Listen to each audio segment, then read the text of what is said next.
Hey everyone, Steve here from My Crypto World. Today we're going to cover off 4 news stories. We're going to be looking at the Cardano new payment system. We're going to talk about the Bitcoin and Wolf of Wall Street's prediction regarding where Bitcoin could be in several years. We're going to cover off what Ethereum whales are currently buying.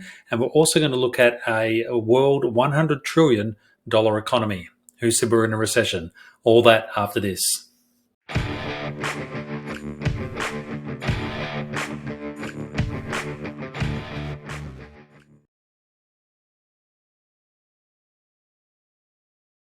Okay, everyone, we've got a few stories to go over, so let's get into it today.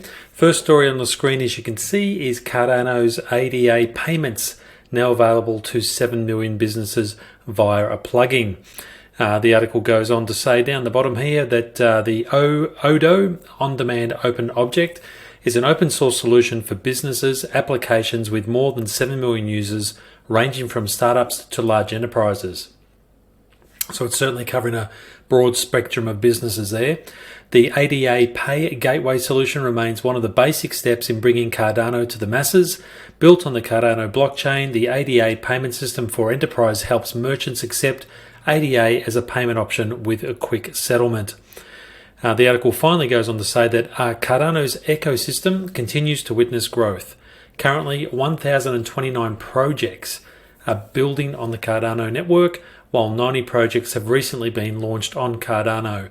The number of NFT projects is at 5,868, and the Cardano native token stands at around about 5.4 million. Amid the price lull, which we're currently going through, whales continue to accumulate, with ADA ranking among the top 10 purchased assets and among the 4,000 biggest BSC whales in the last 24 hours. So I'm always promoting coins on this channel that I believe have a good use case in the future. This is certainly one of them. And again, this obviously is not financial advice. It's just my financial opinion. On to the next article at the moment. I spoke about a couple of days ago about how the job market in the US and Australia is looking incredibly positive, with low unemployment rates around the globe being reported back as well from other countries. So, you kind of wonder, are we really going in through to a recession? Have we all really got all the key metrics in place for a recession? I'm not too sure that we have. And this article came out a little while ago, about a day or so ago, and it just goes on to say that the world is now visualizing a $100 trillion global economy in one place. Surpassing the $100 trillion mark is a new milestone for the global economic output. Global annual GDP growth for 2022 was initially projected to be 4.4 as of January, but this has been since adjusted to 3.6. Now, this is a problem for economists because when you have a target that you're aiming for of, say, 4.4%, even small to medium businesses or large businesses who have an economic growth of want to see the value of the company rise by 10% per annum, as soon as they realize they're not going to hit that mark and they might only hit 8%, they think it's all doom and gloom. But the truth is you still grew by 8%. So it's not as bad as what everyone's predicting it to be out there, I don't believe. So if we hit 3.6% GDP in this economic environment, we're still doing really, really well, considering we might not have hit the target of 4.4%, but possibly they might have overstretched that goal initially anyway. The article goes on to talk about the 5th largest economies in the world, and you can see them all there. United States being number 1, China, followed by China very closely actually, Japan, Germany, United Kingdom, India, France, Canada, Italy, and Brazil. The front runner in Europe is Germany with $4.3 trillion, with the UK coming in second place. One significant change since the last report figures is that Brazil now cracks up into the top 10, having surpassed South Korea, and Russia just falls outside in 11th place with a GDP of 1.8 trillion. While China's GDP growth has slowed in recent years, predictions still indicate that the country will overtake the US by 2030, dethroning the world's economic leader. And now we've spoken about that maybe about a year or so ago in other blog posts we've covered off on this channel. So pretty interesting reading there when we understand that when you have a look at and see what the world economies actually look like. I'll clip a the link to this article in the description below for you to have a read of yourself. It goes into a bit more detail there, and there are a number of links in that go to other articles and other stories that might give more insight into any one particular point of that article. But this graphic here says it all. United States are at 25.3 trillion. China is at 19, well, just under $20 trillion. So they're not too far away from hitting or catching up with the United States. 2030 sounds like a long way away, but the truth is, a couple of months' time, 6 months' time, we're in 2023 already. For those of you that are watching this from Australia, there's Australia down the bottom there at $1.7 trillion GDP.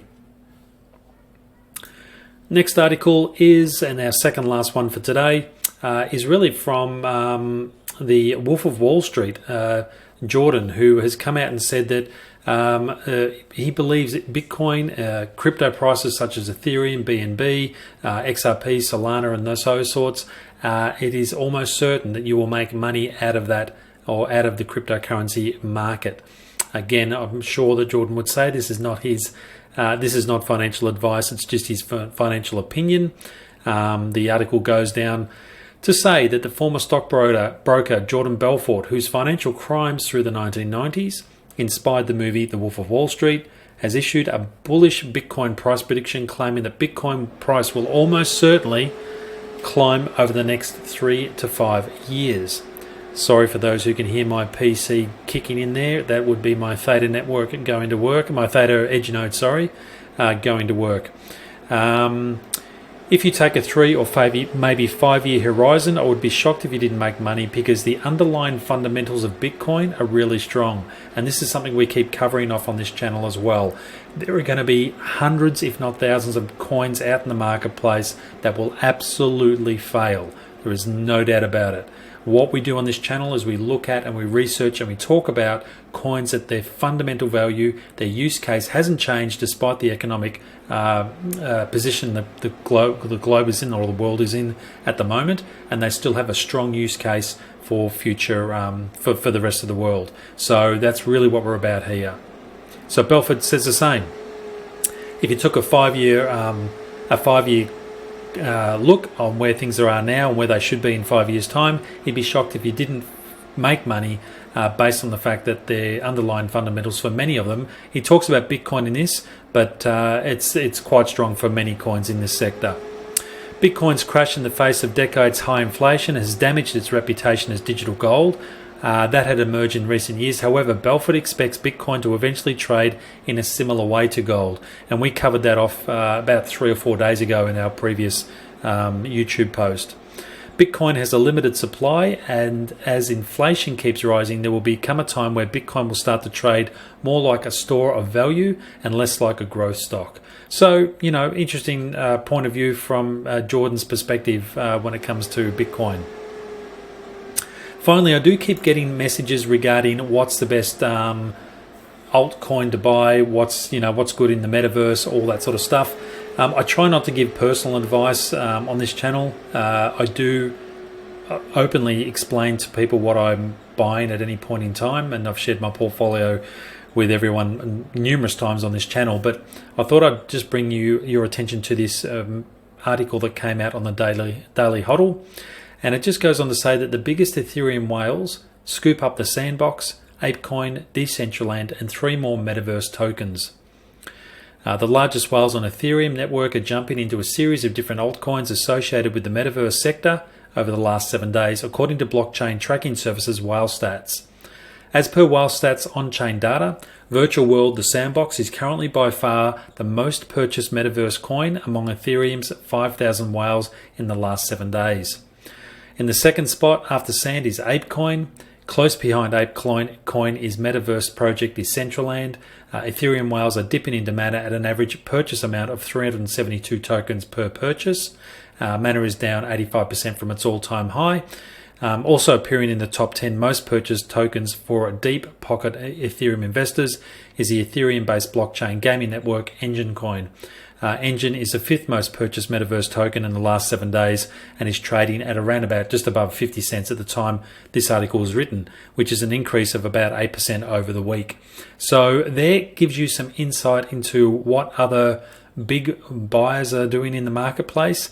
For those that have followed me for a while, you would know that certainly Sandbox, Decentraland and Engine Coin are part of our current portfolio that we're holding on to at the moment. For some people, holding on to for dear life, but we're holding on to it nonetheless because, again, we believe the use case and the technology behind it hasn't really changed, and we know that it's got a good store value in the future. That's it for today's post. Take care of yourself and each others. If you could like and subscribe to this channel if you found it useful, it would really help my channel grow, and I'd appreciate it very much. We'll see you in a couple of days in our next video blog. Until then, take care.